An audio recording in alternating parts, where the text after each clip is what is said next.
大家好。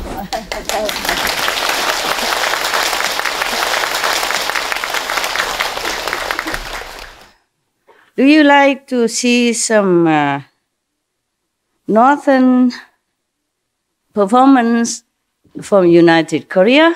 Yes. 多少 yes 举手。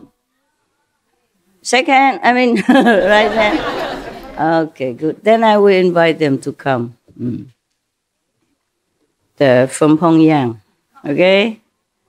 The dancing artist from Pyongyang. Pyongyang, you know Pyongyang? Do I have to tell you where? Here is Korea, okay?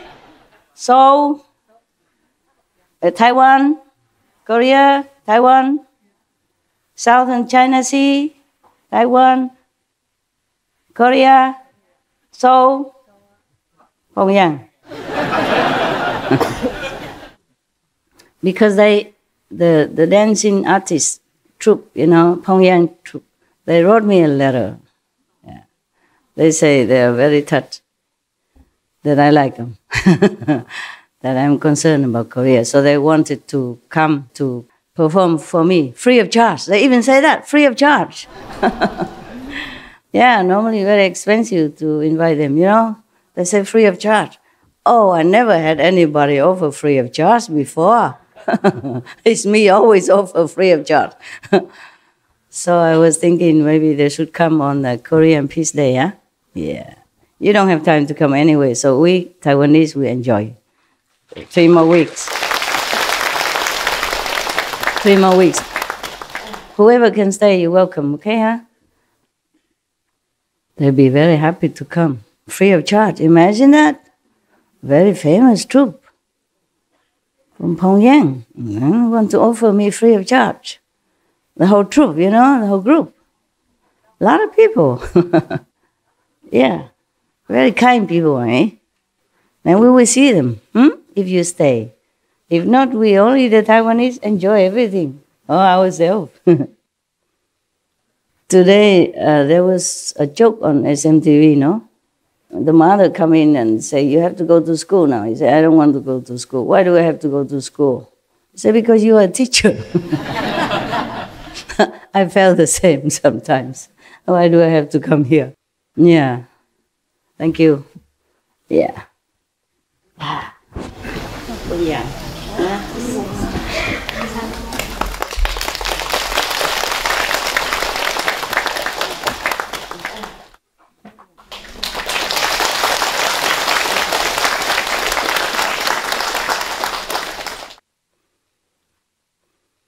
If don't need, can give other people. If don't need, can give to other nuns and monks who need. Many monks and nuns need, but we cannot take care of everyone. I cannot. Sometimes I don't know them, sometimes I do. Oh, Mao 也来了啊，那个先生毛先生也来了，大家好吗？好久不见了啊。Okay, very good. By the way, is all the food okay? Yes. Really? Yes. Wow. Good? Not politely, tell me. Delicious? Okay. Brown rice. Oh, just brown rice? Vegan chicken? Stew? Salad? Fruit? Guava fruit? What else? Soup? Tofu? Pumpkin soup? If you're happy, it's good. Very happy. Salad also if for the raw people. If you need something special, you have to order in advance, okay? Because we don't live very near the city. It takes some time to arrange, yeah? To arrange people to go, arrange to buy, arrange to come back, and arrange to prepare for you. As the best is before you come, you already order, you know. Say, okay, I'm special. Especially raw. I'm very, very raw. I cannot be cooked. OK， 好了，哎，哦，今天更多人哎，哦，师兄你也来了 ，Indonesia， 你怎么看起来一模一样呢？我看到你已经30年以前了，是不是啊？哎呀，你看他了啊？有没有人认识？只有我认识他。30年左右了，以前呢，我第一次看到他。是他请师父去印尼嘛，啊 ，and now he look just the same. I mean, same age, just more pinky. Such a healthy boy. 还在做那个电影的生意吗？没了，退休了。啊 ，OK. Before he owned cinema theater. Yeah, when I first saw him. Some 30 years ago. Look at him, my God. How old are you now? 40? Yeah, he looked like 40, 50, huh? But it cannot be, right? Can I ask you, how old are you? 83. 83? 哦，站起来给大家看看。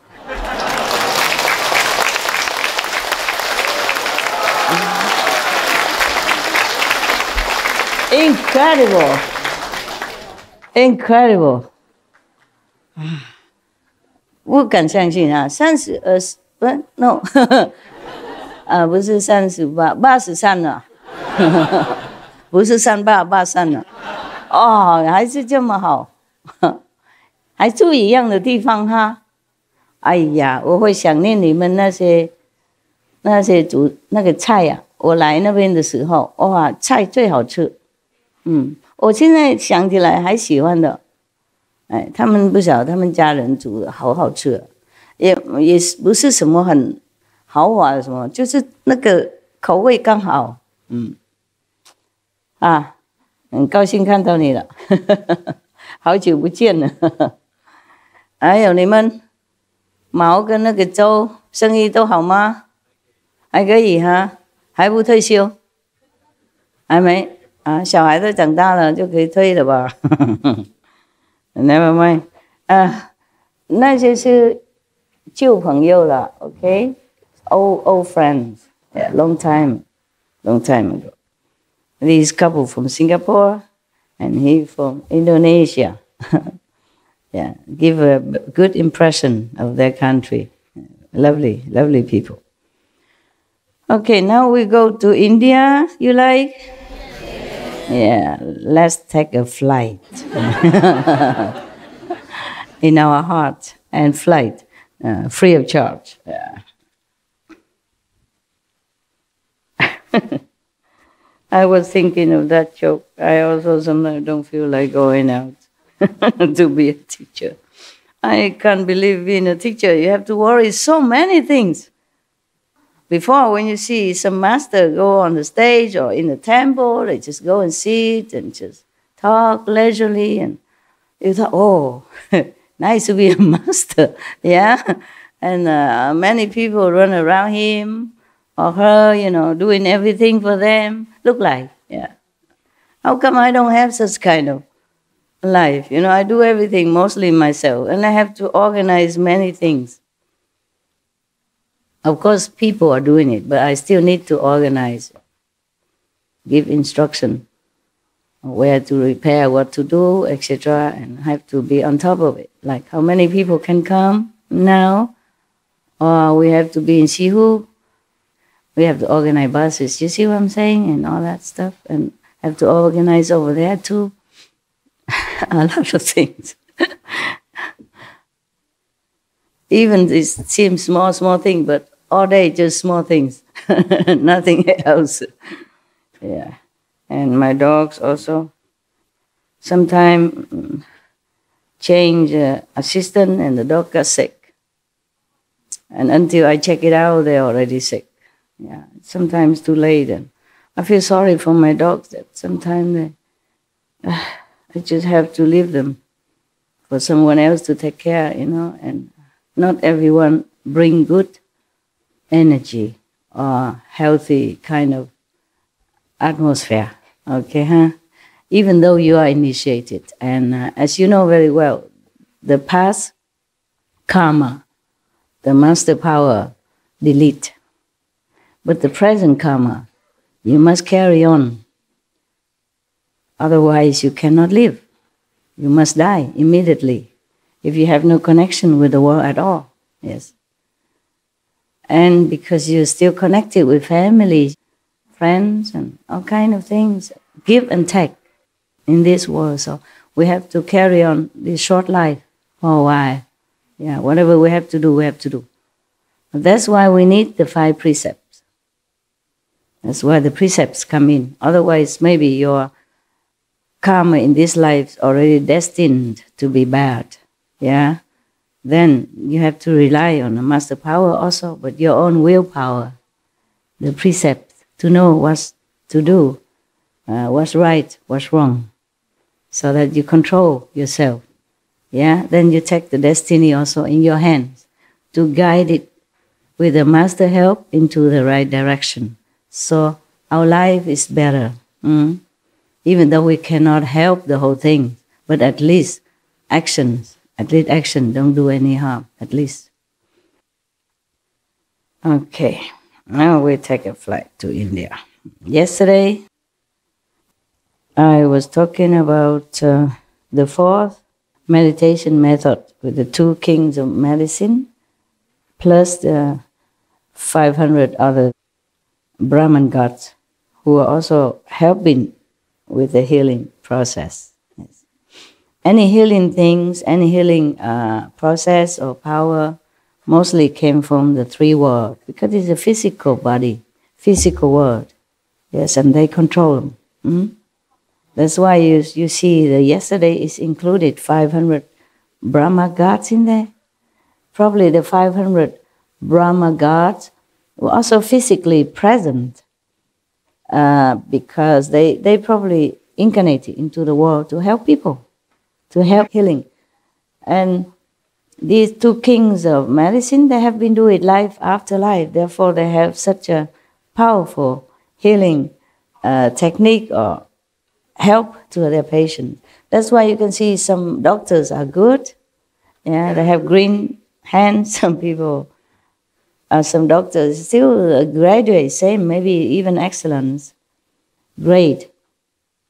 But they don't have so much healing ability. I mean, a natural ability. Yes. Most doctors, they should not think of themselves as God, but the world revere them as God. Yes. The doctors should always pray before they heal. Yes. In India, there are such like that. I was invited into some doctors' houses. I told you already. At least one of them I saw is written in the office of the doctor saying, I prescribe, I mean the doctor prescribe, but you heal. It should be like that. And remember the story I told you about the Indian boy who wanted to marry me? Yes. Just one first glance. Jeez, that was fast. I thought the Western style of life is faster, but the Indian, they are faster. Yeah. He was very good looking, yeah, young. I was much older than him, he didn't know. Yeah. But maybe I didn't look that old, yeah. Long hair, shining hair. Beautiful, walk alone with a white punjab. I think very eye-catching. He's on the horses, I'm walking. Most Indians, they have money, they ride on the horses. Because in the Himalaya trails, we don't have any other vehicles with the machine. Not even motorcycle. In some area, very short distance, maybe, but otherwise it's just climbing and a rocky mountain and small path. Therefore, they hire the horses, and then if the horses cannot go because some are too rough, for the horse even to climb, then they hire these laborers. Yeah. These are rich people, they do that. But I was no rich. I walk all the time. And I walk alone, yeah. So it probably was eye-catching. So he's young, you know what I'm saying? Yeah. And then still invite me to the mother, huh? Normally mother is very jealous with any of the girl that the boy wanted to marry. Even marry, not just say, okay, let's get to know each other. No, it's serious. I was blushing. I didn't know what to do. Didn't know what to say. So I say, I'm still married. I was, not divorced yet. But still want to invite me to the house. She's a doctor, no? The mother is a doctor. She is the one who invited me to the house. She said, nevertheless, come to look at us if you pass by. I said, yeah, if I pass by, I surely do. I did visit. And she was very simple housewife, not any air of a doctor or nothing, you know. She sat on the floor with, like Indian people, cutting vegetable and throw it out. The rest of the vegetable that don't use is throw it out the window, just like that. Chop, chop, chop. Good one, put on on one side. Also on the floor. Can wash later, doesn't matter. Floor is good. Floor is clean. I put on one side and the other one just like this. Chop, chop, chop. Put one side, throw out.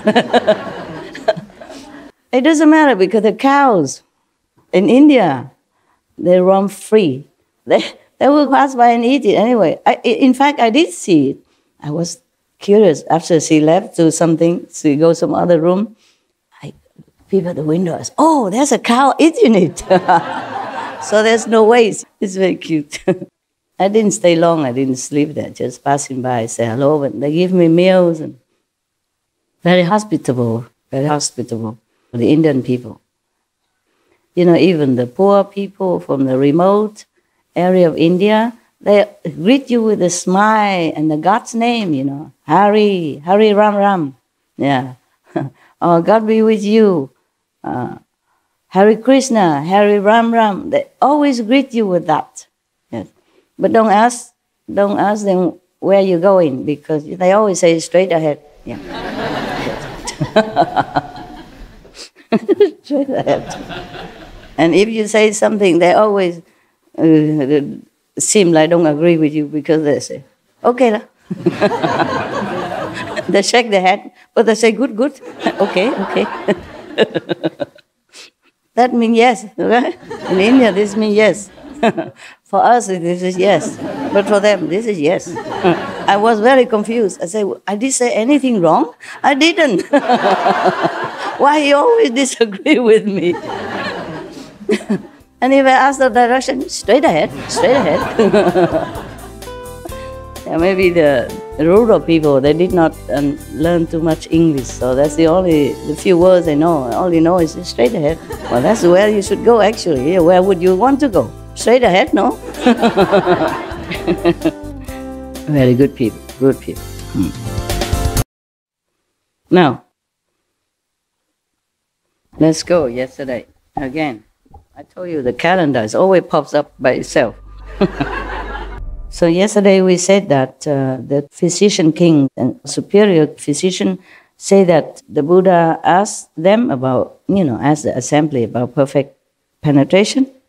For them, as we have been certified, the cause of flavors is the superior means. But as I have told you already, they were attending to the Buddha personally. Therefore, the Buddha was blessing them immensely, being so near. Maybe they have to touch the Buddha pose, listen to the chest. In the old time, they don't have this stethoscope. They just put their ears right on your chest and listen. How more near? How nearer can it be? Okay? Therefore, they probably soon out physically. And their astral body just flew up to heaven. Therefore, the flavors at that time they tasted is not the same as the normal flavors that they taste with the ordinary medicine for other patients. Yeah. But then because of that, they thought, oh, it is the flavors that give me awakening. And the Buddha even certified to it. So for us, the flavor is very, very important for enlightenment. He even says superior. So they become enlightened by means of flavors. That's what they say. But don't try. Don't go pharmacy and taste everything. Huh? Will you get enlightened then? The pharmacist will call police. There's a lunatic people coming to my drugstore and making trouble here. And then you say, no, I'm just tasting. I want to be enlightened. Now, there is another one coming up now. His name is Bhadrapala. And another 16 awakened lords who were his companions arose from their seats and bowed at the Buddha's feet. He said to the Buddha, "We first heard the Dharma and left the home life under King of Awesome Sound Buddha. Once, when it was time for the Sangha to bathe, I followed the custom and entered the bathhouse. Suddenly, I awakened to the fact that water does not wash away the dust, nor does it cleanse the body. At that point, between the two, I became peaceful, and I attained the state of there being nothing at all." Perhaps emptiness, they call it.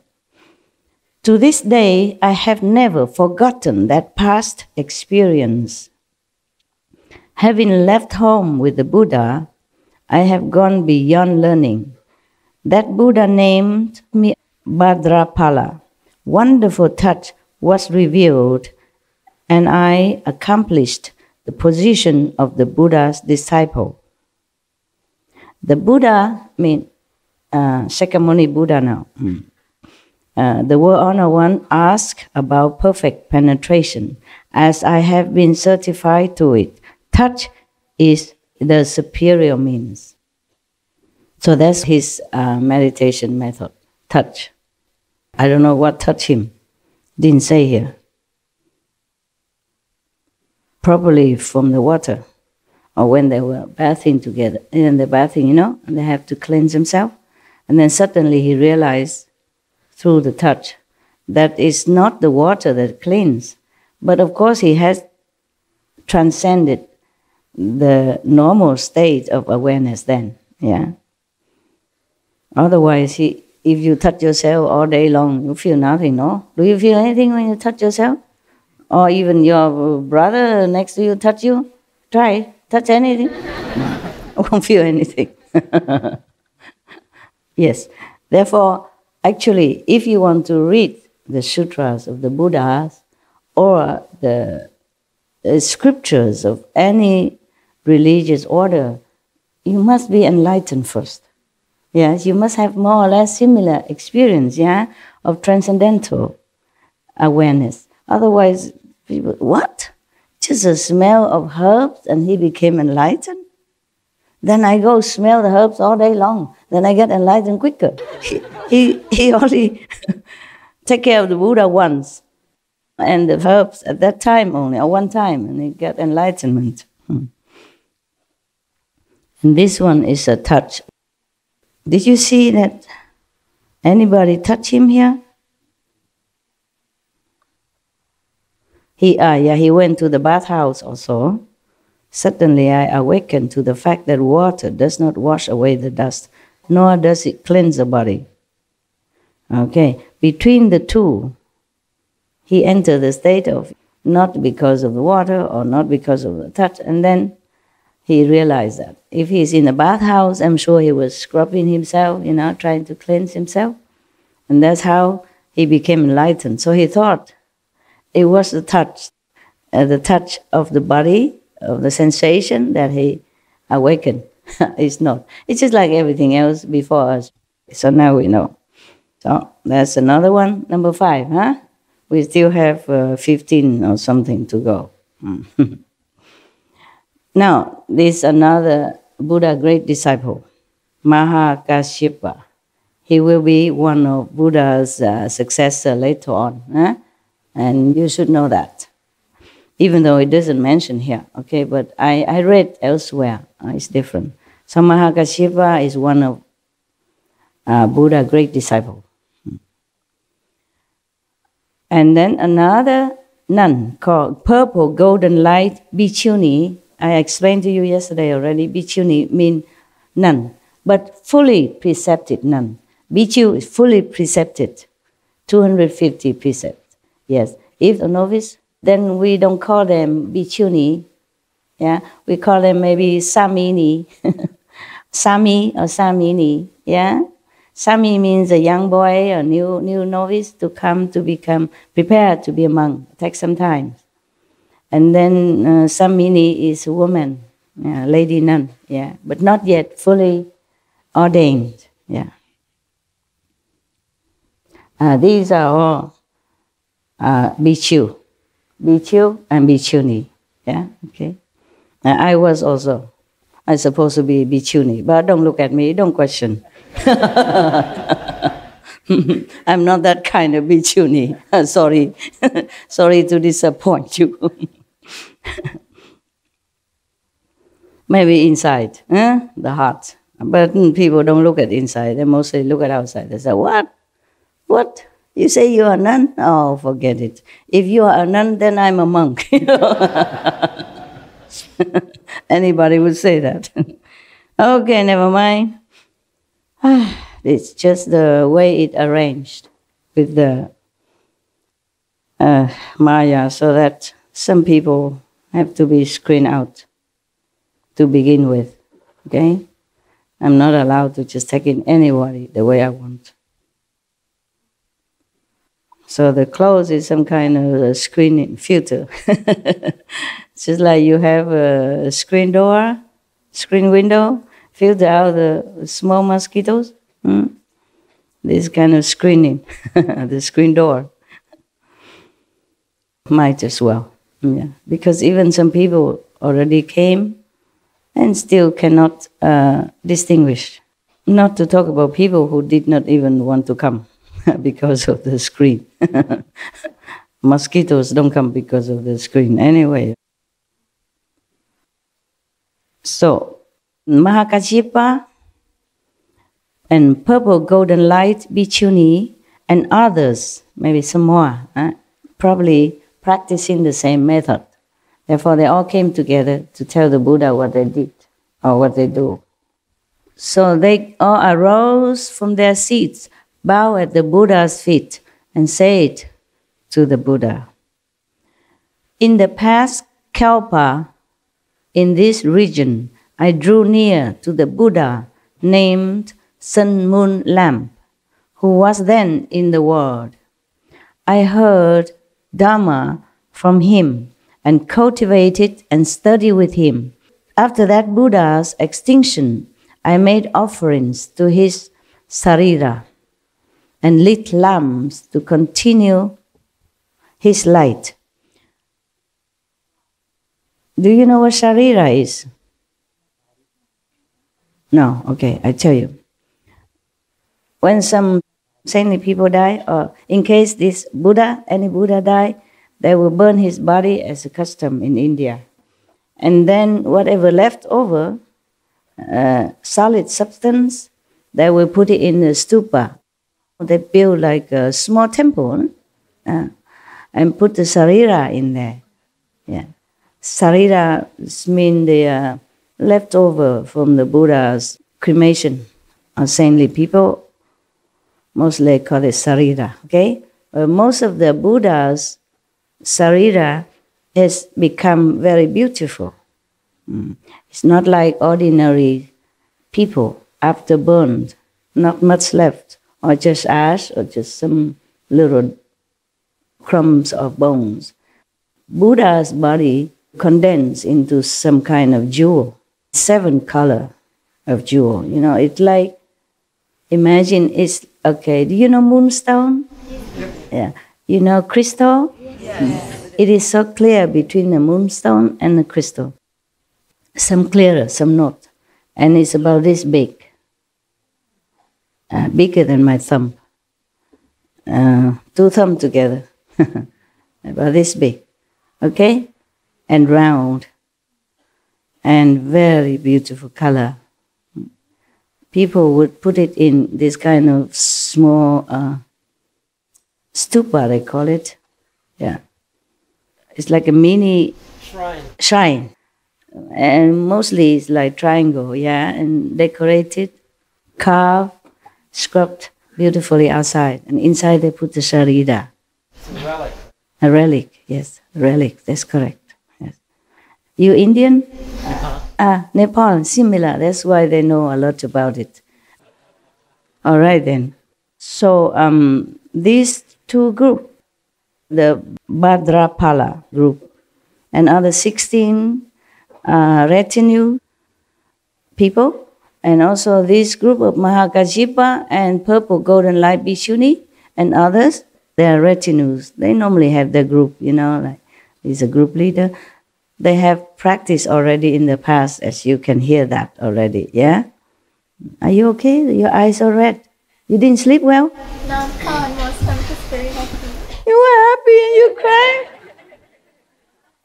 Oh, why are you crying? Pure tears of joy. Truthfully, I'm so happy. We are all so blessed.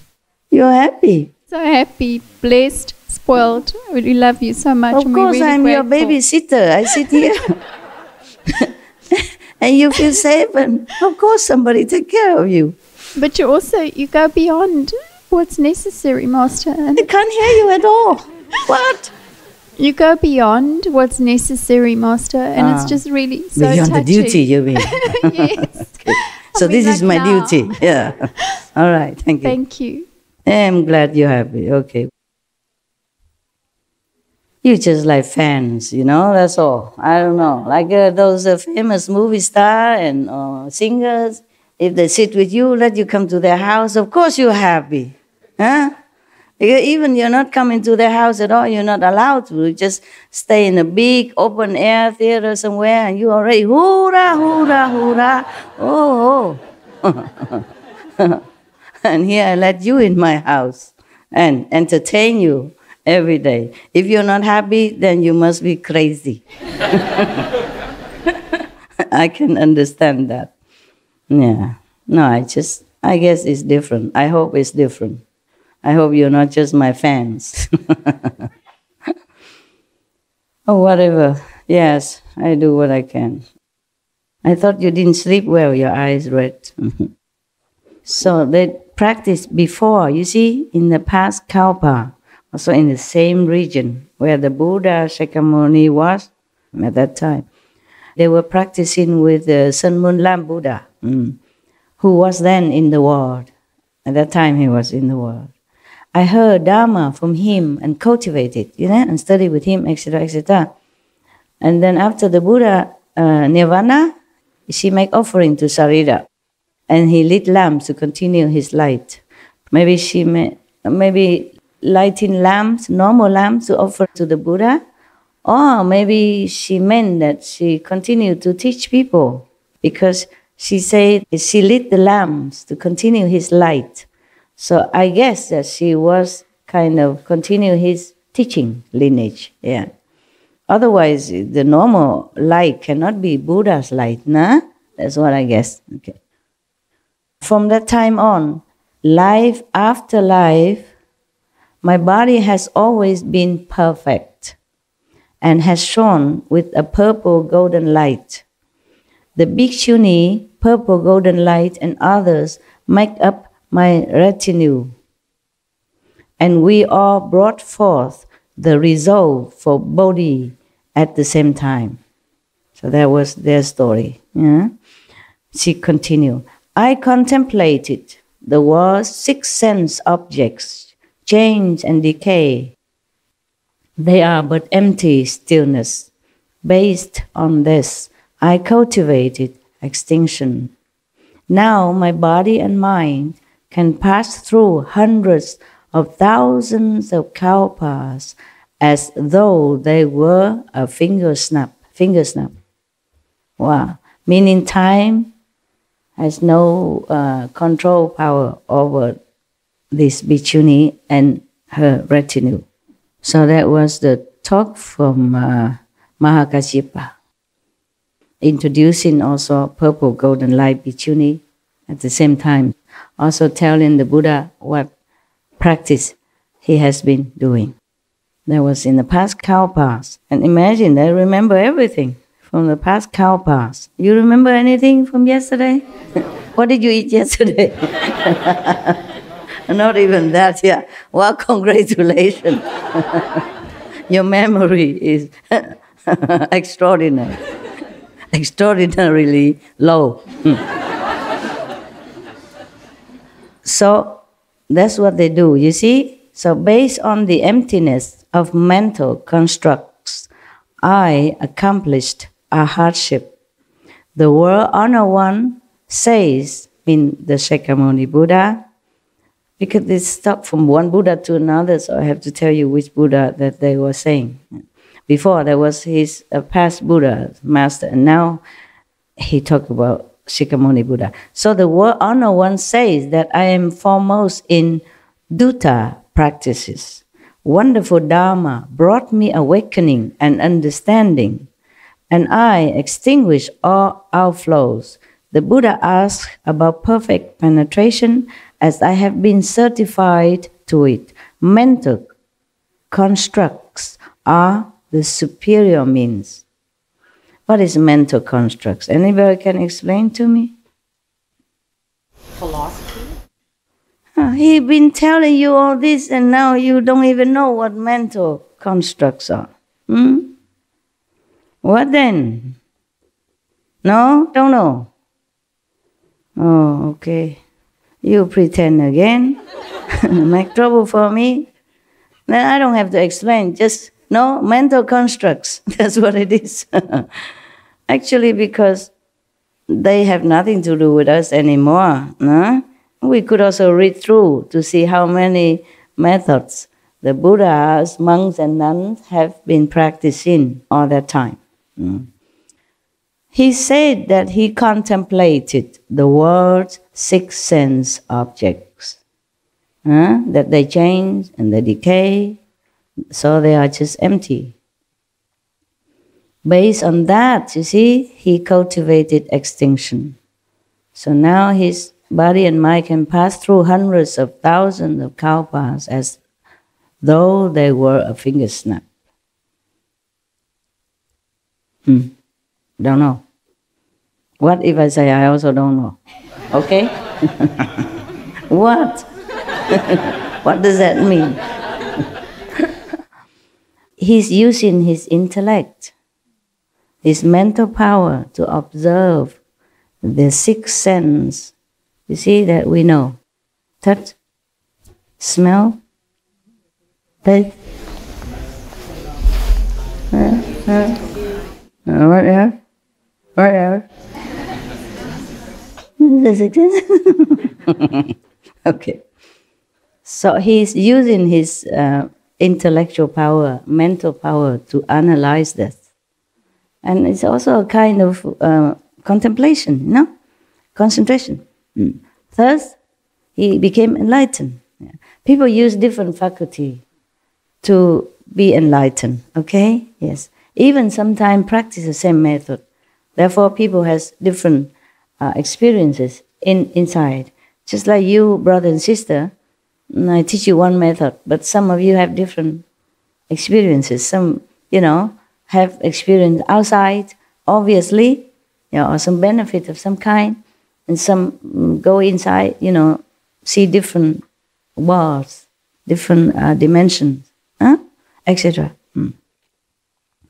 So this is what he did in order to get enlightenment. Therefore he said to the Buddha, mental constructs are the superior means, because he think or the sixth sense object would be deteriorated someday or another, but the mental capacity would still remain.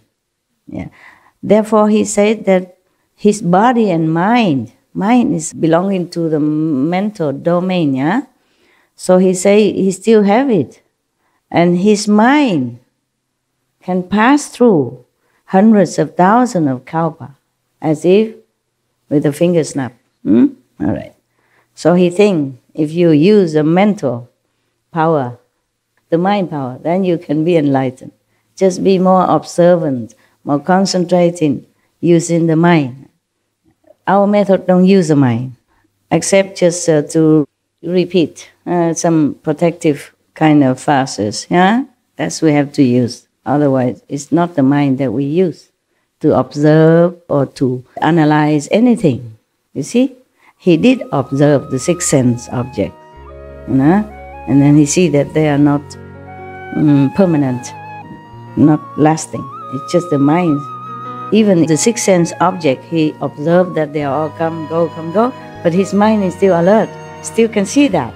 That means he think he used the mind to see things, to know things. So now is another one.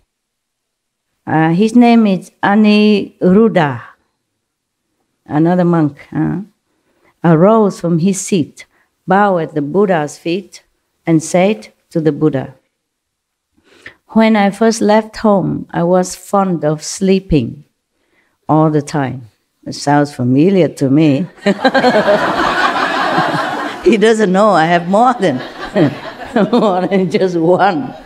Join the club, brother. Yeah, if he's born at this time, he'd be happy, that he's not a lonely sleeper. No? He can just sit here and feel in his element, Poor thing. He's born too early, no? If he's born at this time, he'd be so happy. Yeah, sit among you and feel it, wow. We are the same element. We really brothers.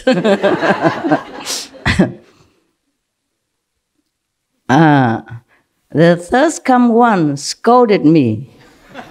Well, I didn't. But at least the Buddha is more strict. You see that? So if you blame me for being too strict, well, I'm only the disciples of the Buddha in strictness. Yeah. The thirst-come one scolded me and said, "I was no better than an animal, oh God." The Buddha is really, really stern, And I thought the Buddha never scold anybody. Well, he did actually. He did scold. The sutra I read, he did scold his son. Yeah. His son was as children, he was so young, little boy. And he said his young stomach cannot bear one meal a day.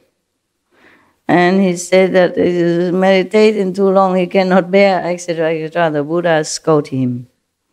Say that, you see this, I remember something like, you are the son of the Buddha.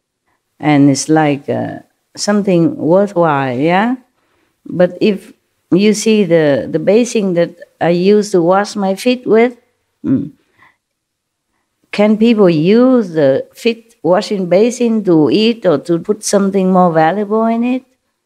So the Buddha meant that if he is not trying hard, he will be just like a useless, common, not much worth utensil. Something like that. But here he says you're like an animal. Ooh. Wow. I didn't know the Buddha can be so strict. I forgot this. Yeah, at one time, I read somewhere else. So, Buddha story. One bhikkhuni, addicted to garlic. She also always go to the lay person's house and ask for some garlic. One day the lay person don't have any garlic in the house. So he told her that she can go to his field and take some by herself, because he was probably busy or something. And she went there and took a lot or something. And from then on, the Buddha said, whoever eat garlic will go to hell.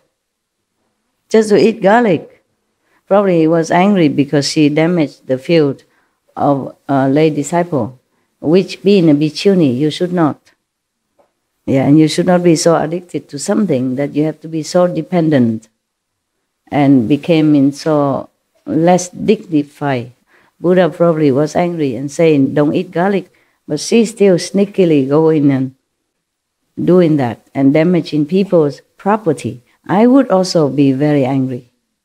Yeah, because that is not a representative of enlightenment. Yeah? All right. So, go back to this monk, Aniruddha. When I heard the Buddha scolding, I wept and upbraided myself. For 7 days, I did not sleep, and I lost the sight in both my eyes. He tried too hard to open his eyes. Probably maybe put a toothpick or something, to keep it open or in front of the light so that he don't sleep. Yeah. This go to extreme, you know, typical disciple. Huh? When I say I want a banana, they bring me every day a lot. Even the whole village cannot finish it. Yeah.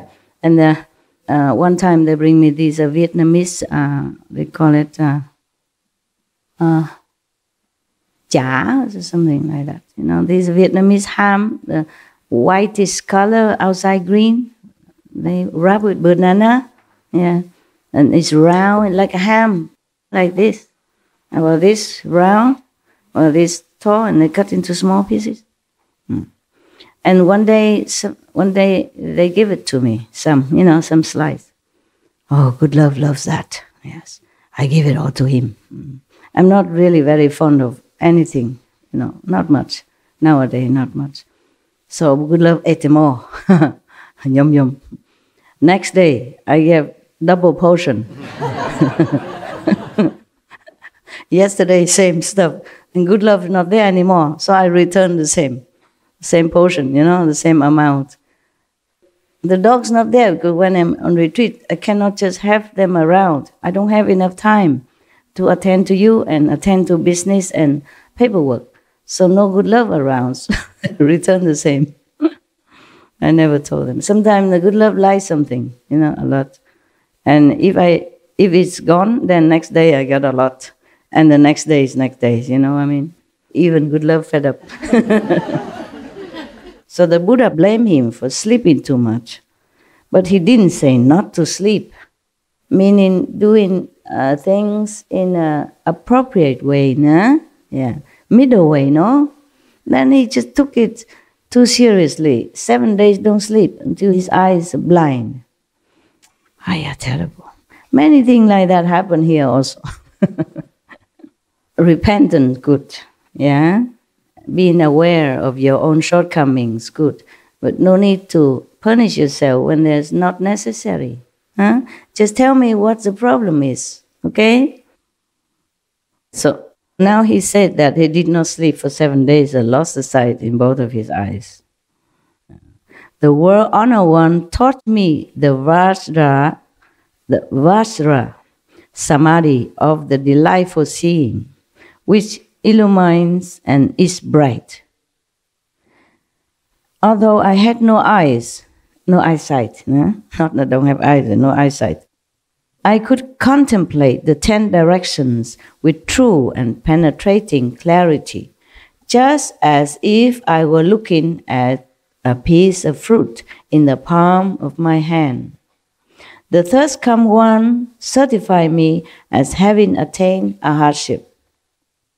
The Buddha asked about perfect penetration, as I have been certified to it. Returning the seeing back to its source is the foremost method.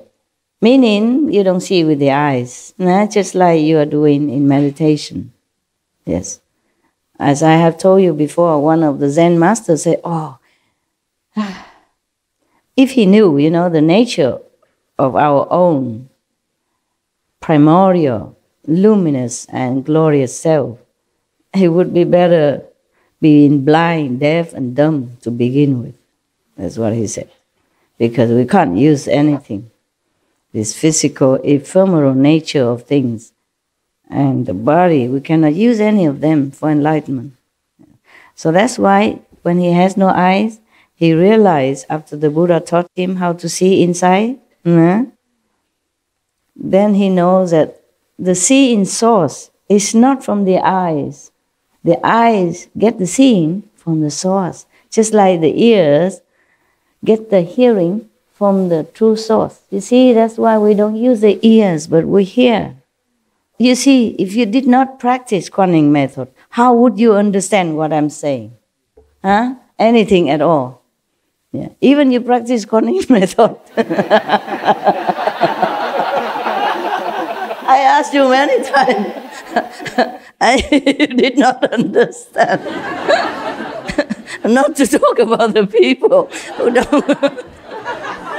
The blind, lead the blind, both fall into the ditch. Yeah, now you know, huh? So hurry up, okay? Yesterday I asked you about the 2 medicine king, remember? And you talked to me about the herbs. I asked about the enlightenment, their awakening. And you said, oh, because the herbs, the smell of the herbs, the different herbs, the mixture of the herbs. All nonsense. Miss the mark 2,000 miles. Just like you miss the magician's hand, you know, he's doing something to distract you while he's doing something else.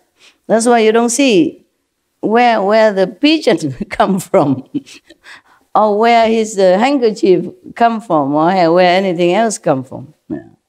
Just the quickness of his hand and the distraction skill. Just like, this is a joke everybody knows, that before you go and learn medicine, the professor teach you to put your hand in some patient's feces and taste it. Yeah. And he did that. The professor put his hand in the patient's feces and tasted it. And he told every student to do it. They did it, yuck. But he said, you stupid, you should have observed. I put this finger, but I taste this finger. Observation is everything. That's what he said, the professor. You don't know this joke? This is very famous with all the medicine, the school. She said, you should observe, man. Observe. Observation is everything. This finger, but I touch this finger. And they all do the same finger.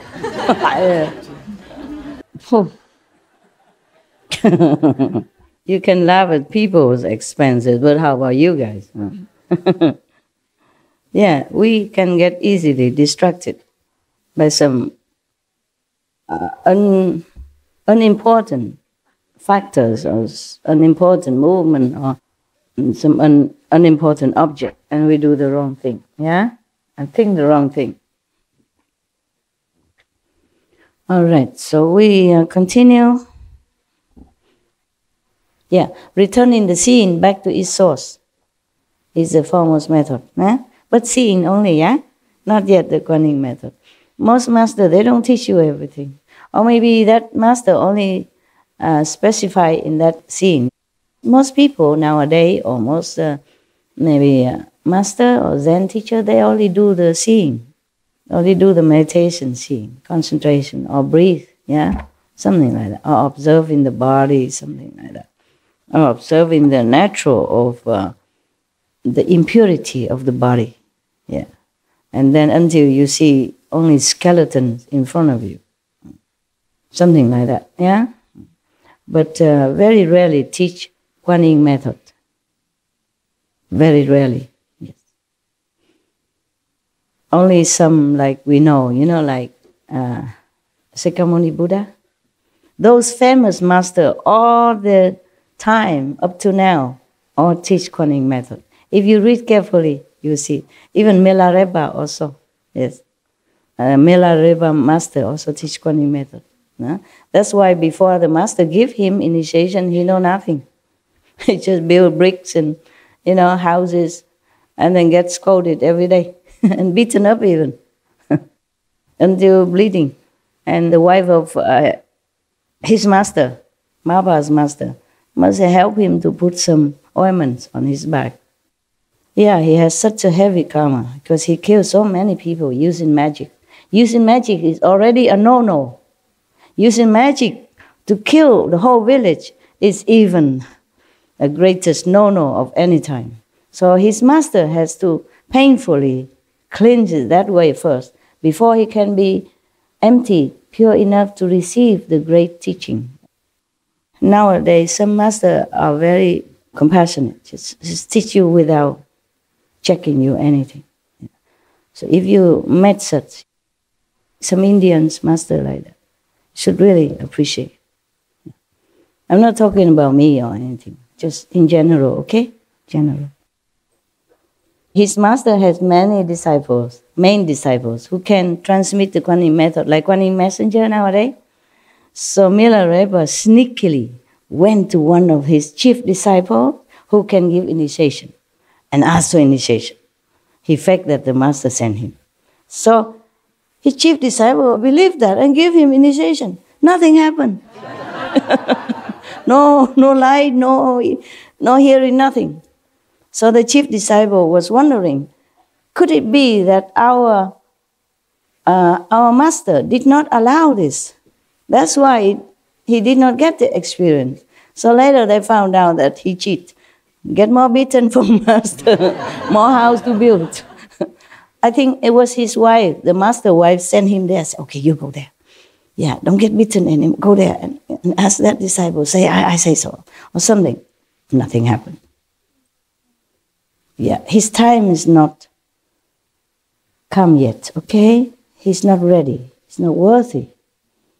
At that time, Mahabharata don't teach a lot of people, you understand? Many disciples, but not many as many. Yeah. Not all masters are empowered to teach many disciples. And not all masters came to teach many disciples. And not all masters take enough power with them to teach the large assembly. Some people teach only a few, like Bodhidharma. Yeah. Not like he not powerful, but at that time, he can only use so much power to teach a handful of disciples, 5, and maybe some other sub-disciples. Buddha teach many thousands, yeah? But at that time, he could teach more. He has more power. It's just that communication, transportation is not as good as nowadays. Buddha has to walk every day. Yeah. So now, there is another monk coming up now.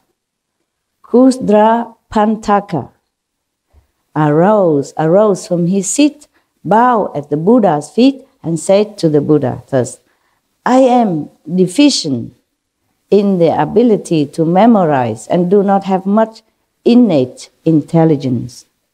When I first met the Buddha, he means this one, Shakyamuni Buddha. The other two were talking about the past Buddhas that they learned with. But of course now they also learned with the Shakyamuni Buddha. But this one learned directly, just like the first 5, yeah, or Ananda, yeah, or Sariputra, I guess so. I can't remember, yeah. Nowadays we take everything for granted, but that is also a miracle, you know. That's also one of the miracle power. 100 years ago we didn't have it. When I was a teenager, we really don't have it. Yeah. And then slowly we had black and white TV. And we have those big box that you can communicate as a telephone, but short distance. Not to America from Taiwan, no. Nowadays we say, oh, my phone. How come it's not working enough? You know, I have to buy a new one, you know, new new product, yeah? Or new iPad or iBox or whatever that is. Oh, man. You know, not enough that there's an number 6, you know, iPhone number 6. Have to buy number 7. Yeah, new coming. Yeah, stay in all day, all morning, all night in front of the eye office in order to get some eye, new eye, the first eye, you know, and then boast about it. Oh, I got the first 10, top 10, whatever, yeah? Remember, you know, right? Yeah, telling you. This is not good enough. Must be more. More I. Yeah, my God. We should be thankful every day, you know, really. Because I am so thankful that when I took a hot shower this morning and I was having a warm shower, you know, I said, wow, how wonderful. How wonderful that I even have hot water, running hot water. You know, in Himalaya you don't have. You bathe in the Ganges River no matter what the season, yeah? Some ice cubes still floating on the water, and then you have to bath in that. But be happy that you live near the Ganges River already. I was always happy and always grateful. Because some monks and some practitioners, they live far away from the Ganges River. To go down the cliff, you know, and have to carry water up to their cave, which is on top of the mountain. Or it's many steps, or don't even have steps. You have to find your way, and it's not that easy. You know, the path is full of loose stones and rocks. You could, lose your life anytime. And I stay in Rishikesh at that time, which is very near the Ganges River. Just take a short walk, maybe 3 minutes, 5 minutes, on the flat land. Not too flat, but, not like very slippery or very slanted. No, very easy to walk, like you walk in the garden here. And go to the river and take a bath, wash your clothes and hang on the rock. And then it dry in no time. India, very hot. It dry in half an hour. Or maybe half dry, and then you can wear already. And then when you walk back to your mud house, mud room, it dry completely. No need spinning machine, nada. I love that kind of life so much. I wish I could go back there. Just rent a mud house. It costs like a gift, Costs a few rupees. It's not even $1. Because over there, they don't try to make profit. They make everything cheap for the pilgrim, yeah? They're so spiritual. Even the business people, they're so spiritual. They make it so that they don't lose money only, yeah? And gain very little bit to continue and to repair the house. They don't think of business. Everything there is very comfortable. If I go there now, with not much money at all, I don't even have here, but I could live forever there, truly. The Indian people are wonderful. Nepal also similar region people, they're wonderful. Yeah. And come to talk about it, why don't I just go there? Why dream about it? Why don't go back there? Yeah, there are some mud house you can rent, If not, I just live outside. And now I even know how to take care of myself. I can even afford a tent. I can afford the bus and the horse so that I don't even need to carry. When I was alone, I can't afford it. I have to sell in or get rid of things because I'm alone and I can't afford to carry a lot. If I go to India and I have an ashram, you can also come, I don't know. See where life takes me because I really love that type of life. And I can meditate as much as I want. Evening, I climb to the roof. It's flat, mud roof, flat. There's no ladder. I was so good. Now I cannot do that. At that time, I just climb up like nothing. There's some little hole in the mud house, and you just use your toe to grip on it and then come up. Nowadays, if you pay me, I won't dare, Truly, at that time, I was kind of invincible. I do anything, go anywhere. Drink dirty Ganges water from the downstream on the lowest area where the lepers living up there, on top, higher up. Nothing happened to me. Has a big fever, going to Bodh Gaya in summer, when the heat hit you, like you could not even walk. You walk like this. Like you're climbing the big hill. And it's only flat road, but it's so hot. Even Indian people don't dare go out. I was so naive. I walk in the noontime because I'm eager to go to see Bodh Gaya, where the Buddha sit under the tree, the Bodhi tree to become enlightened. I was eager. I did not know time or no sun, nothing. And I walk, and it seemed like you carry a mountain and walk up another mountain. And the big typhoon were blowing you down. That heavy. Oh, I just walked like crawling, like this. Truly like this. Very, very effortful. And then I got a sunstroke. Got sick. After I seen the Bodhi tree, fine, I go back. But somehow there is a little temple. And they give me congee, rice congee and vinca tofu. And I recover. And then I go to see another garden where the Buddha preached. I got another stroke again. I get a stroke. And then somehow, before I collapsed, I landed right in front of a temple again, Buddhist temple. And one of the Lama there, he's a Lama, but he is purely vegetarian. And he cooked me vegetarian food and take care of me until I recover. He put me in a bed and cover me with, it like something with a net, but the structure, cover me like this. He touched my forehead and said, "Oh, big fever." Yeah, big fever. He talked some Chinese. Big fever. He didn't say high fever. Big fever. Oh. And then he cooked for me vegetarian. I said, "Is all this vegetarian?" He said, "Yes, I'm vegetarian myself." And later, when I was first in Taiwan, I sent him some vegetarian food from Taiwan because he didn't have much there, but such a big heart. Yeah. In front of us, I don't know what is a deer park garden or something, I forgot. Or Varanasi, something. Yeah, I forgot. There was a temple. I just landed up in some temple like that. When I really needed, I had no more strength left. Just collapsed, in front. So they took me in and take care. And just simple congee, like rice soup like you eat in the morning, and tofu, bean curd, that's it, and I recover. I say, "How did you know how to cook rice soup?" He said, "My master taught me, if somebody's sick, you don't give rice, you give rice soup." Yeah. His master is a Taiwanese, a monk, Taiwanese monk, and he's vegetarian, of course. Yeah. Yeah, it's so many. It's miracle all the time, yeah? There's no problem, no big deal.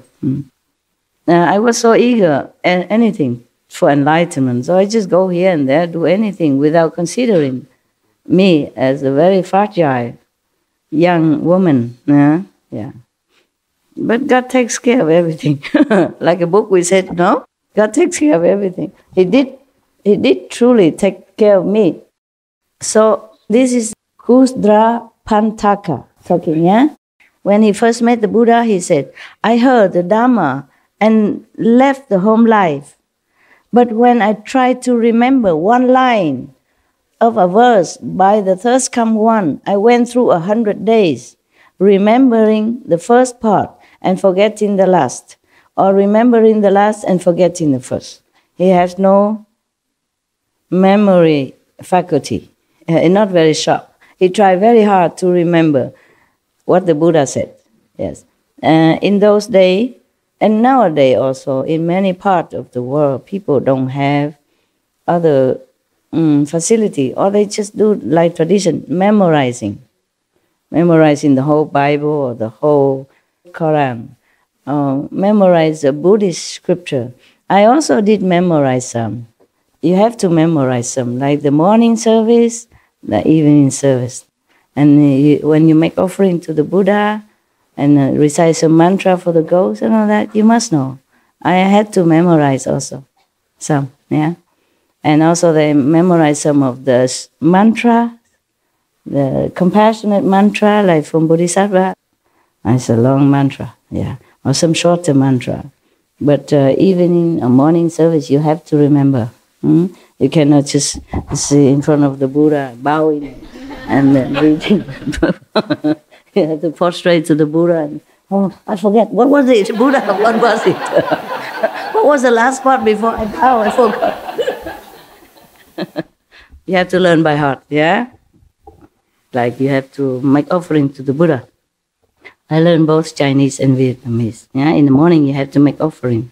Yeah, like Gong yang jing jing fa sheng, no turn no fo. You make offering to different Buddhas, and then you make a mantra for the ghost, something like that. It's like chanting. It's very nice, very beautiful. You have to learn the whole process. Yeah, you cannot take a book. Oh, where was I before? Over here, I can ask you, where was I? What did I say? But in front of the Buddha assembly, how many monks, many nuns, and you have to read fast, like everybody else. You can just, wait a minute, I forgot. Wait, all of you, wait a minute. So then, this monk, he has no memory kind of talent, yeah? So then he tried to remember the first, then he forget the last. Remember the last, he forgot the first. Yeah. So the Buddha feels sorry for him. He said here.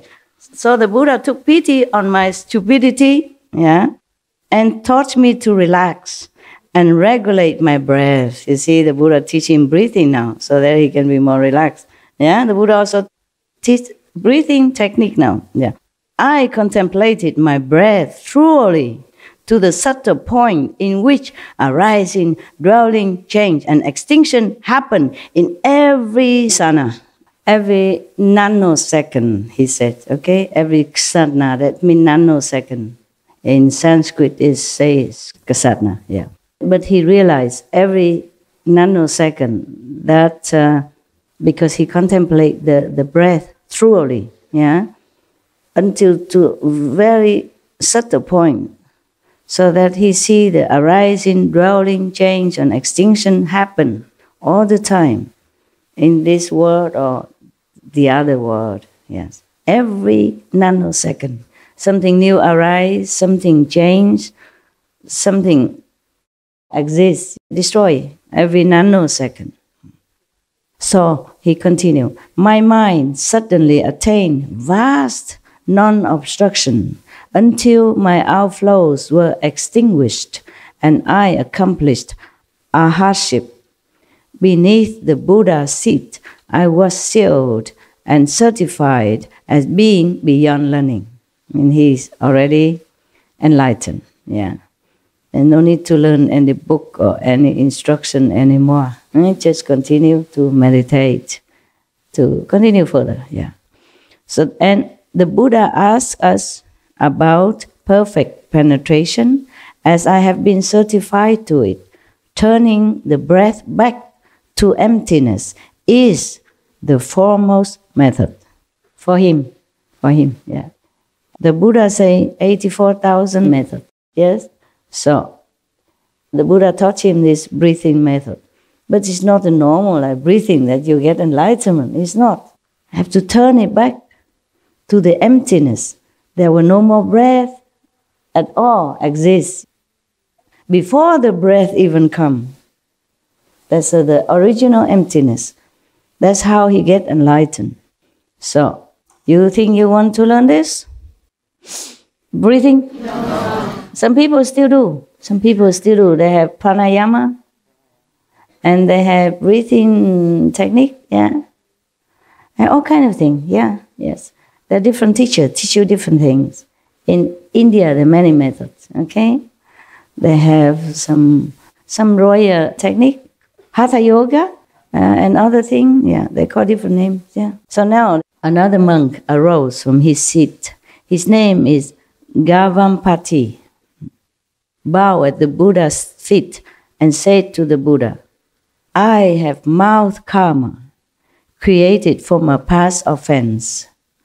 I slighted a shramana, and in life after life, I have had this cow cut sickness, because he probably cursed one of the novice monk before, many lives before. And life after life, he still have to have that cow cut sickness, okay?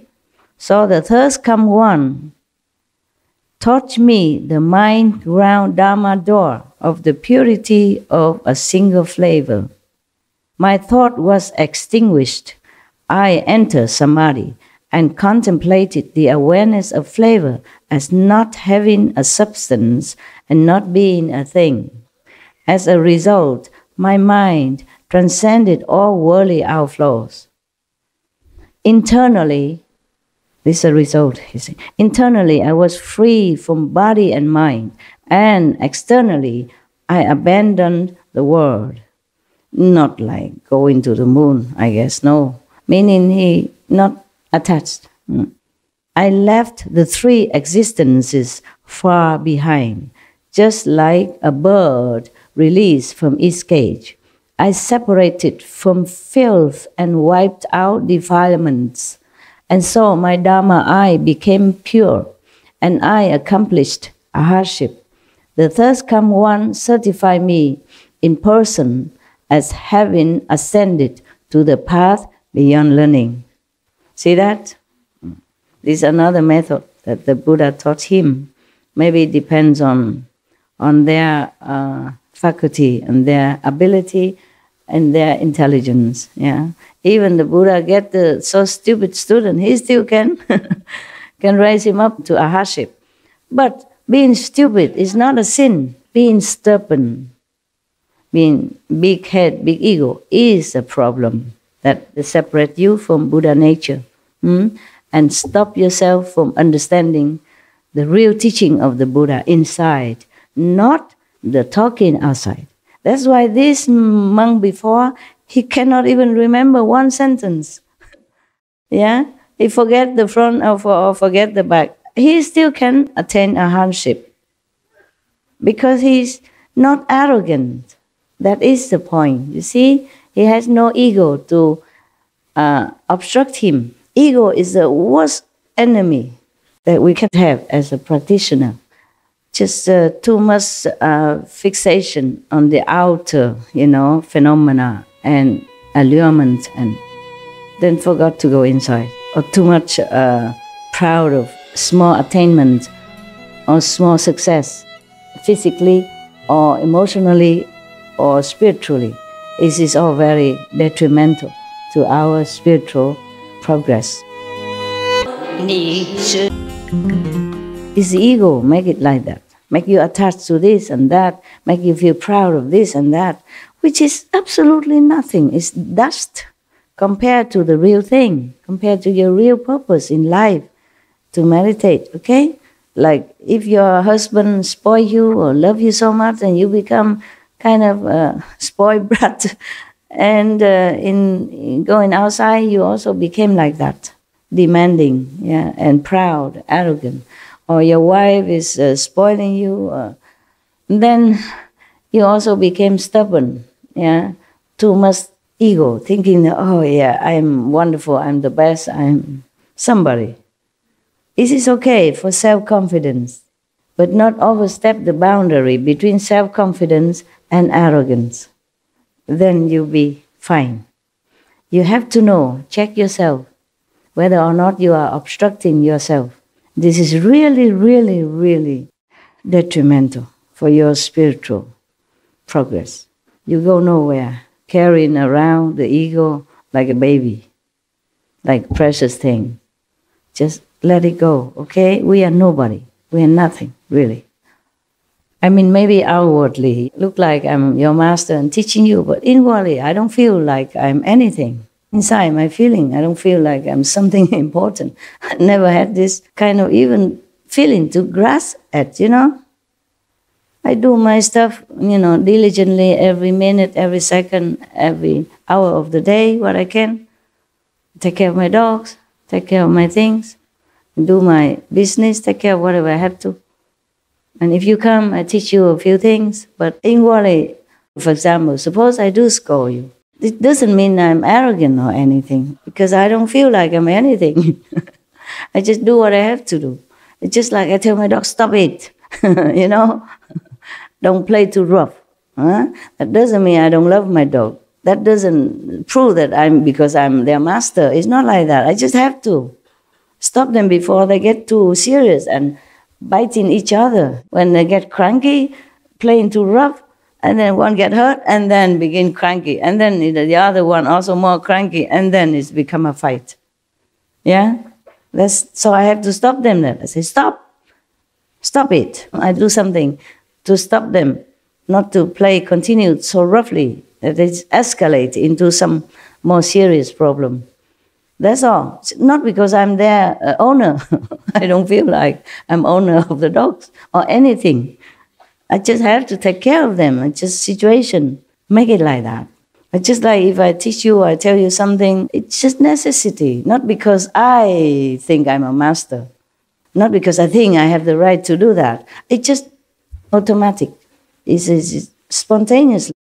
So love doesn't always mean smooth talk or nice treatment. So get it quite clear. But don't pray that I scold you either. If all of you here come and ask me to beat you up, scold you, then what else would I do?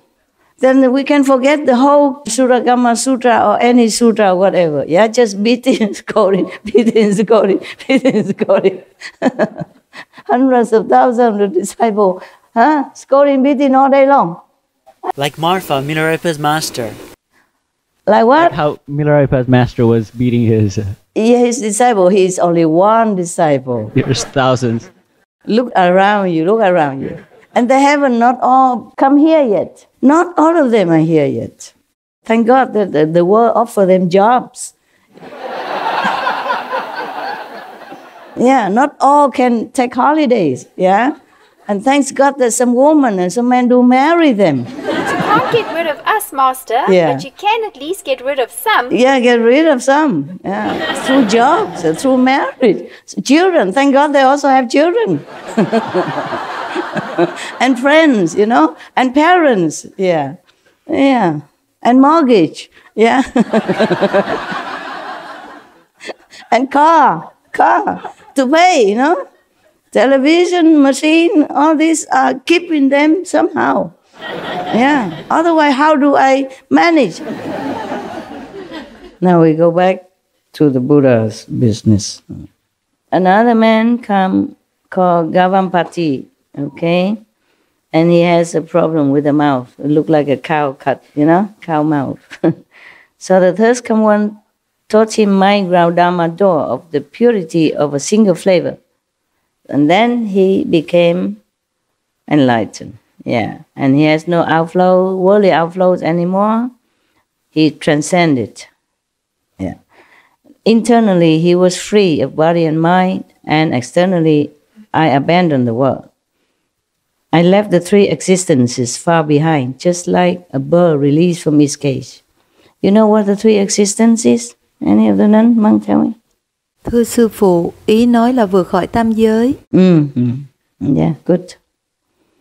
So he had transcended the three worlds, liberated. Okay? Yes. The three worlds is always destructible, perishable. Above the three worlds is a more permanent, okay? Not destroyable. From the fourth level already, yeah. So he feels like he's away from everything that is worldly, filthy, and not pure. Yes. And he became a heart.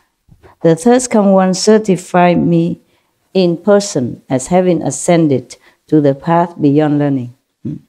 The Buddha asked about perfect penetration, as I have been certified to it. Returning flavor and turning awareness around is the superior method. What returning the flavor? And turning awareness around. Turning awareness around. The same like what you do every day. Instead of looking outward, you turn your attention inward, yeah, and look inside instead. So whatever flavor it is, you return it to the original of all flavors.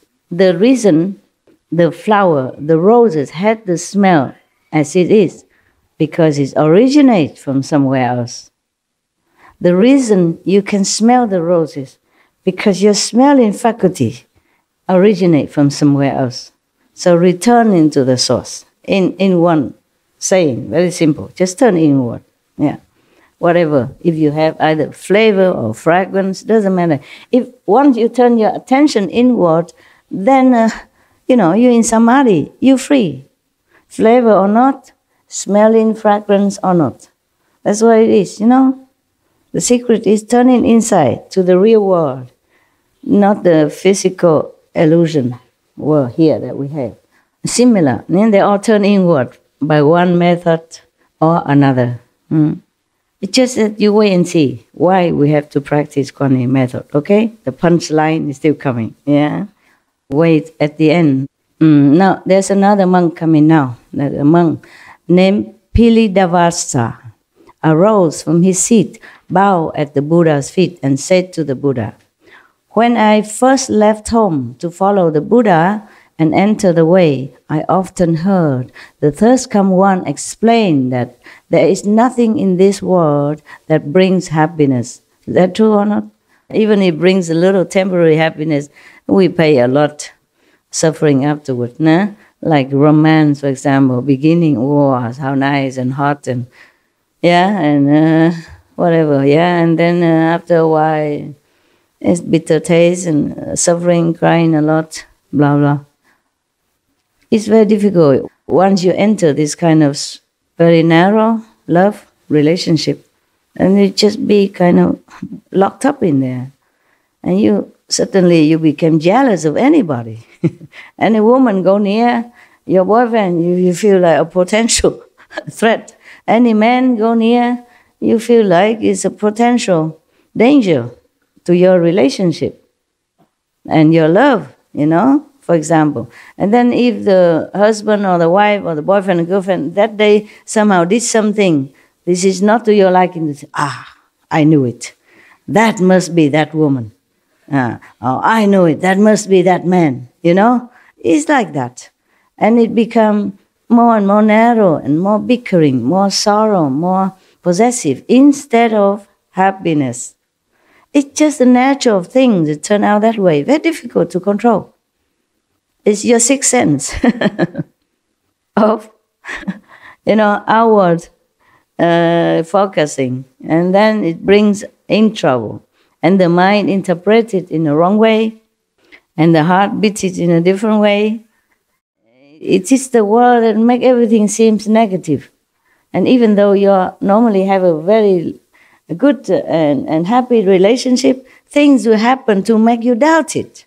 I don't think any woman would never doubt her husband or boyfriend's love until the day she go into this 1 meter square box, right?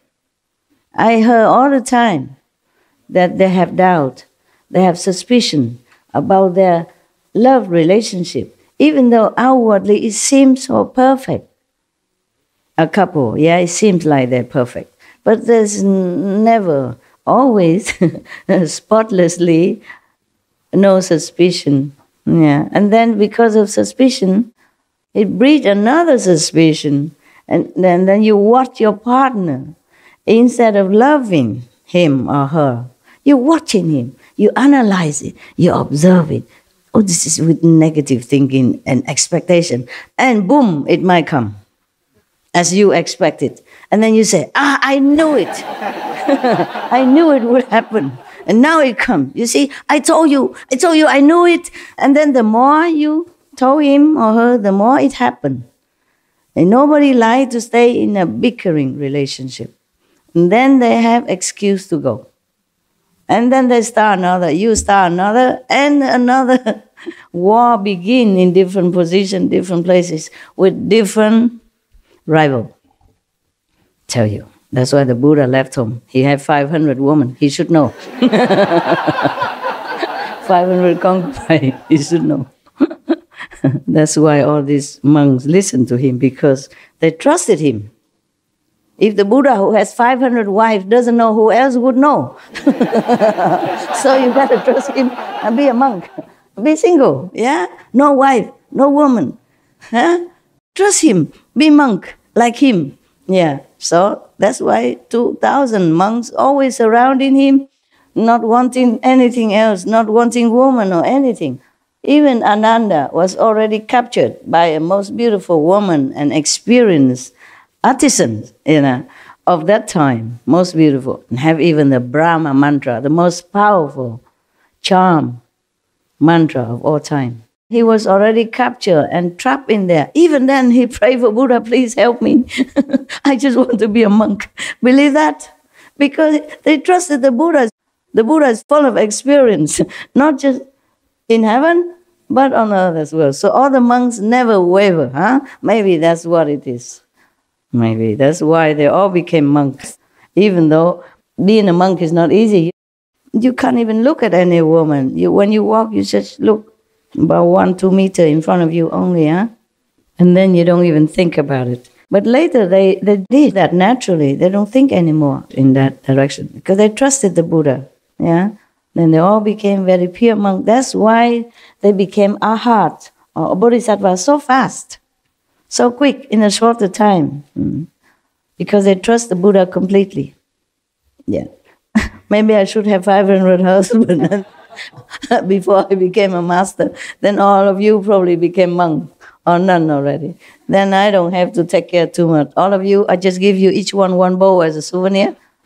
Then you go outside. Take care of yourself. And maybe bring some back to me. And now I have to take care. Tell the kitchen do what? Build a kitchen for you. Build a place for you to eat and worry about the rain that might fall into your cup and become a soup instead. Even staying in the cave far away from you, have to worry about your food, whether or not they cook good. Because you're all different nationalities. The Korean would probably miss the kimchi, and the Westerner miss their cheese and, cereals, breakfast. Here we only have congee soup, all the same for everybody. Korea, Indian, German, English, America, no care. Eat or not. Only one choice, eat or not eat. Never mind, you won't die for a few days, will you? No, huh? You manage, right? You can bear the suffering, right? I feel sorry for you. Wow, what a suffer you have to go through. Eating congee instead of cereals breakfast. Nah? But you seem so happy, so it must be suiting everybody, just like we all practice one method. We all eat the same food. Don't worry, I ate the same with you, okay? I eat the same thing. Nothing extra, okay? I made them give me the same food so that I know whether or not they cook at least decent, okay? Swallowable. It's delicious. Oh, you are just too hungry, that's why. At home, you have a chance to go to your own kitchen. Nah? It's all right. You eat when you feel like. There are always some leftover in the kitchen. It depends on the cook. Miracles always happen. Because some chef come and he cook the congee a little dense. And some other come, it's like watery. I experience the ebb and flow of my life in the kitchen style, all the time. Some cook very generously, a lot, and good flavor. Some are just simple, very sparingly, as if want to save money. Yeah, one day I had to kind of admonish them. I said, the workers, they stay here, or they came here to work, to repair all the area construction. They work from morning till night, and very hard, and also the weather is cold. And they are Chinese or Vietnamese, mostly Asian. And the way you cook congee like this, they don't have enough physical, stamina, strength to continue in the cold and rain. You stay in the kitchen. You can eat any time you want or anything. If you don't like it, you can always cook something for yourself. And you stay in a warm place inside the building. They have to work outside. You have to cook the congee better than this, thicker, okay? Because the Chinese or Vietnamese, they like congee, the rice soup. You have to make it more substantial. That's the only time I demand the difference. The rest, I normally eat whatever they eat. I don't really care so much. But sometimes I advise them, because sometimes the protein don't taste so good. And the salad just too plain. You put some more nuts in it, or the sauce has to be not too sweet. No, put some avocado in the salad so people have also more protein and essential quality, substance. Yeah, that's how I do. Okay. So this monk, his name is Pilindavasta, arose and bowed at the Buddha and said, "When I first left home to follow the Buddha," meaning Shakyamuni Buddha, if they don't mention anything else, meaning that present Buddha at that time, "I entered the way. I often heard the thirst come one explain that there is nothing in this world that brings happiness. Once, when I was begging in the city, I was reflecting on this Dhamma door," meaning this method of the Buddha teaching. Dhamma door, it means a method. Where they say door, because like you can enter through that. That's why they say Dhamma door. Just the same as method, okay? The Buddha taught him that nothing in the world brings happiness. So when he was like begging for alms in the city, he was remembering that and reflecting on that. And did not notice a poisonous thorn on the road until it had pricked my foot. My entire body experienced physical pain. Poisonous thorn. There's such a thing as a poisonous thorn? Be careful where you're walking, huh? With your shoes. When I was a kid, I remember I walked very often barefooted. Yeah, and now I just remember that. How did I do that even? I walk to school barefoot, I walk back barefoot, about 1 kilometer. And I walk mostly around the village from one place to another, barefooted. Yeah, I remember that. And nowadays, I see my dogs walk around without shoes. You can't wear shoes on dogs all the time. And I feel sorry for them already. And then I saw TV animals, they walk in the forest without shoes. Of course, they don't have shoes. And I said, how do they do that? Won't they hurt themselves? You know, by some thorn or something. Won't we feel hurt on the rough surface? I even feel like that. But now I remember. Now I talk to you because of the thorn, I remember. Yeah, sometimes some thorn also prick my feet. Huh? And kids, you're invincible. You just look at it, you try to pick it out if you can. If not, you ask some of your buddy, try to use. On the road, in the tropical, you always have some thorn, like a cactus thorn, or some bushes will have thorn. When they dry, or something break it, it's on the road, and it prick you, it pin inside. If it's not broken, you can just pull it out, If it's broken inside, it's a problem. But don't worry, I always have solution. There's the thorn that is dropped from the tree. That tree have other thorns. So I pluck one and use that to dig a hole in where the thorn is and pick it out. Yeah. If I cannot do it because of the special area, I cannot, then I ask my friend. We are all very expert because we all walk barefoot and we all have thorn. Now and then to prick our feet. No? We are kids. Kids are the most wonderful time. We are invincible. Yeah? We fear nothing. We know nothing. And we stop at nothing. Yeah. I climb trees, float on the ocean. Yeah, I did. On the back. Just lay on the water. Floating. Yeah, and just enjoy the sun until my face burned. Could not even touch it. Until all the body, becomes so black and burned and red. And you come home, you cannot even touch the sheet.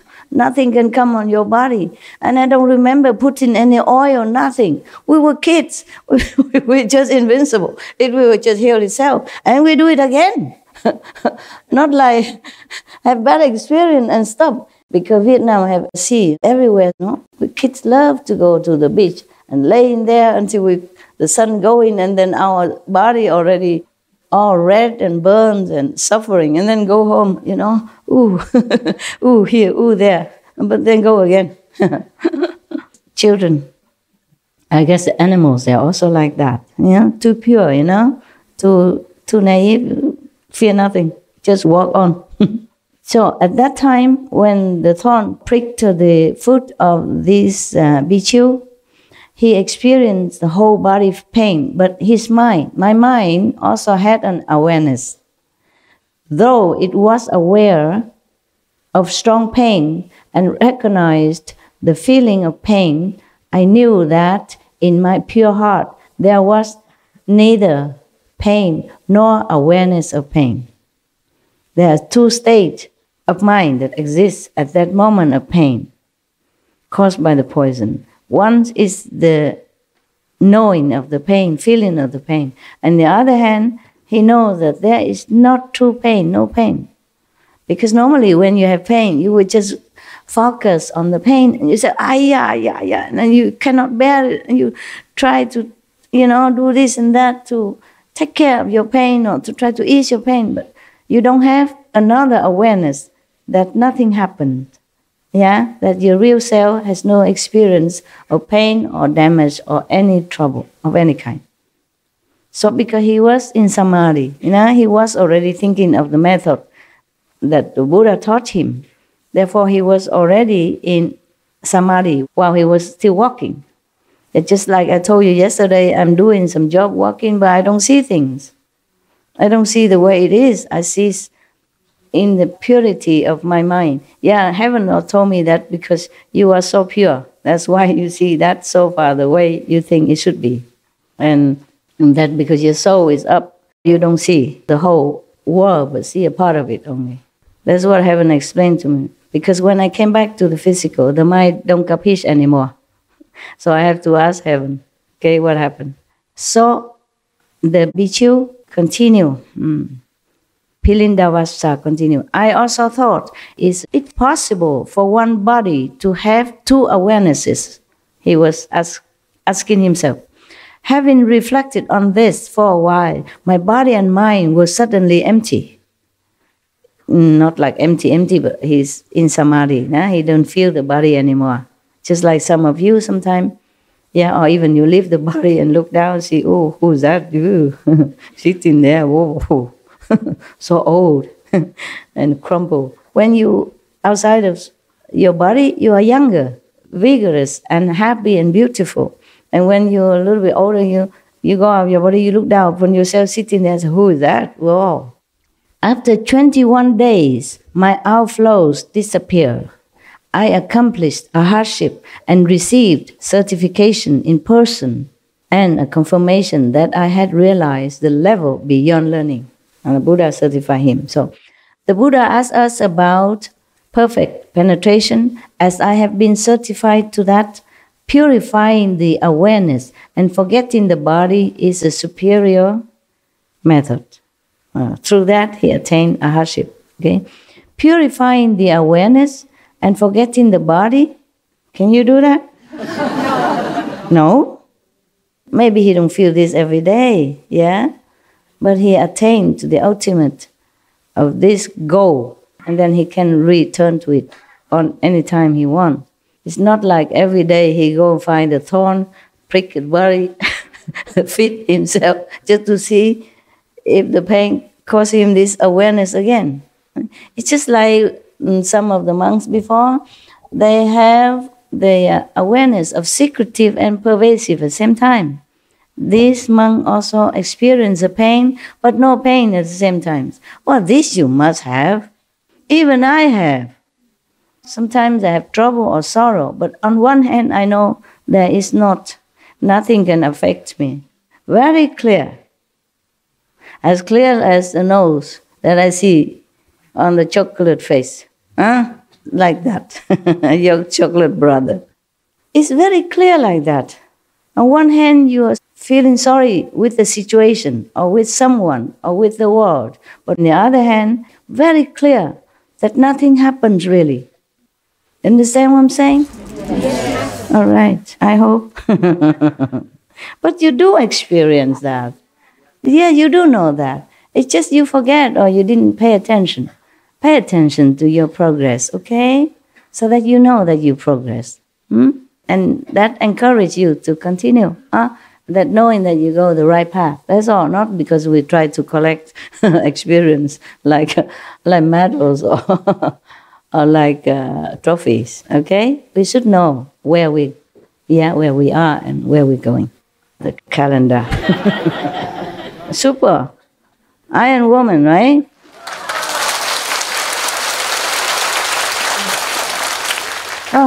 Truly, I don't know why, because if I'm in the cave right now, I just do leisure, do some paperwork, doing nothing. And then occasionally we'll feel tired.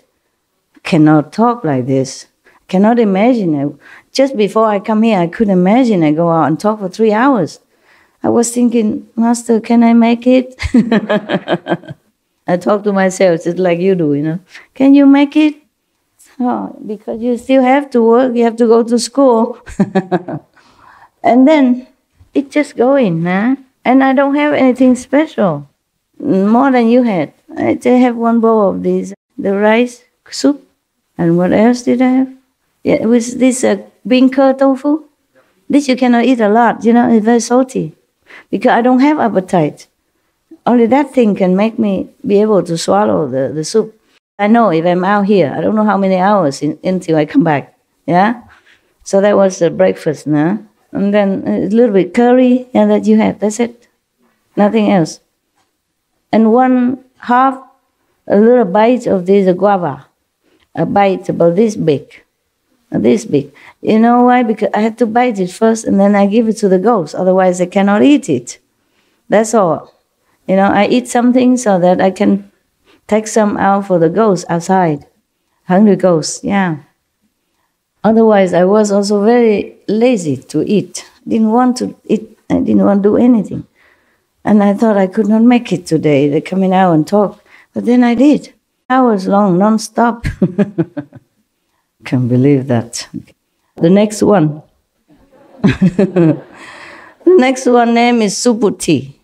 Subhuti arose from his seat, bowed at the Buddha's feet, and said to the Buddha, "From distant cow paths until now, my mind has been unobstructed. I remember as many of my past lives as there are sands in the Ganges River." Can you tell me how much that is? Countless. Cannot, yeah.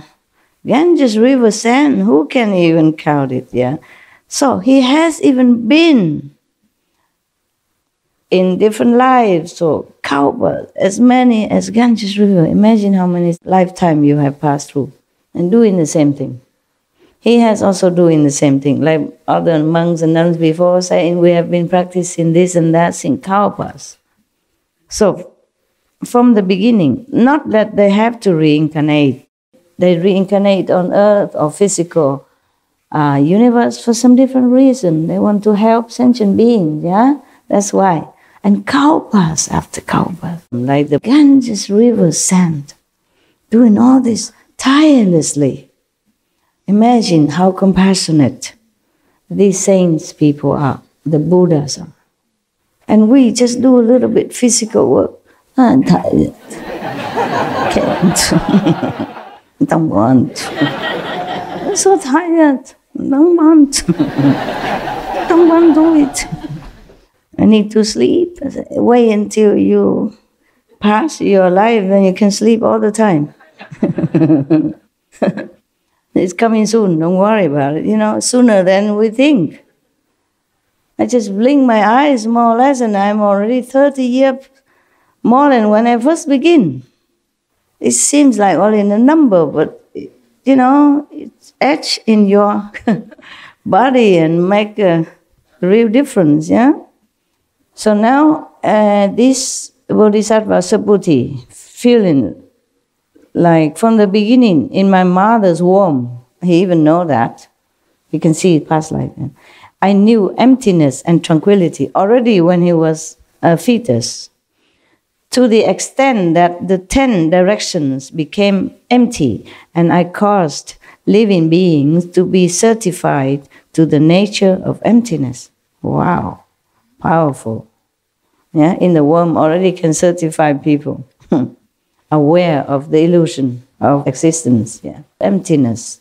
Having received the Third Come One's revelation that the enlightened nature is true emptiness, that the nature of emptiness is perfect and bright, I attain a hardship and suddenly enter into the Third Come One's sea of magnificent, bright emptiness. With knowledge and views identical with the Buddha, I was certified as being beyond learning. In the liberation of the nature of emptiness, I am unsurpassed. The Buddha asked about perfect penetration. As I have been certified to it, all appearances enter into nothingness. Nothingness and what becomes nothingness both disappear. Turning phenomena back to the void is the foremost method. What mean the void and what mean emptiness? They're the same, okay? They are the same. Void or emptiness the same. But not emptiness as the emptiness like you all leave this room and the room become just void of anything. It's not like that. Because he said here that the enlightened nature is true emptiness. That the nature of emptiness is perfect and bright. This is when you contact with the light, when you see the true nature of enlightenment, that's the light, which you see sometimes, thanks to the diligence practice.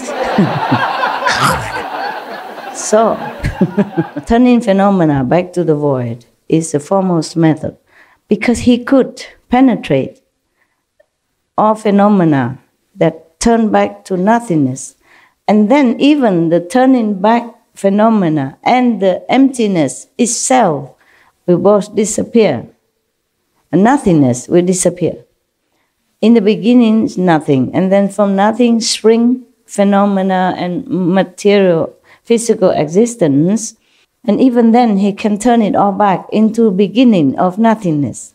But then, even the appearance that enter into nothingness and the nothingness itself will disappear also. Then he became truly enlightened. So he said that turning phenomena back to the void is the foremost method for him. Yeah. Contemplating on the emptiness of all things. And then even forsake the emptiness. That's his method. Well, maybe we talk again later, huh?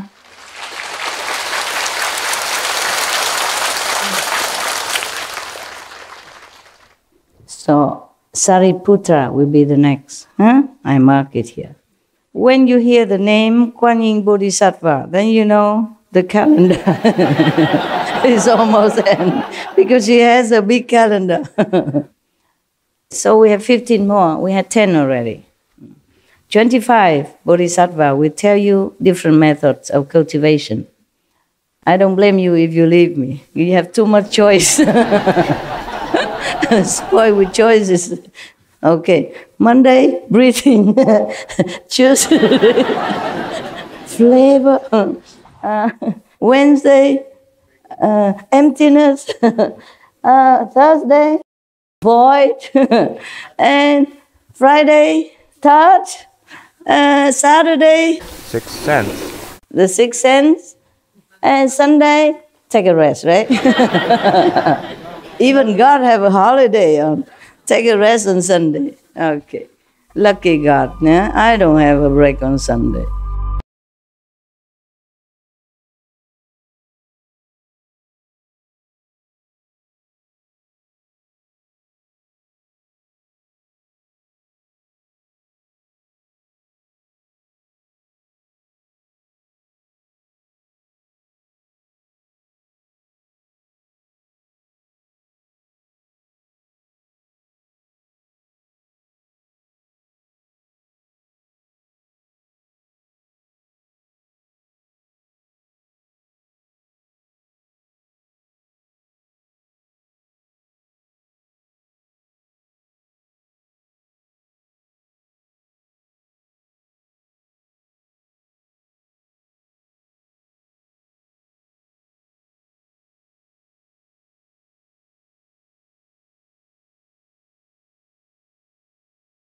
Thank you for being good.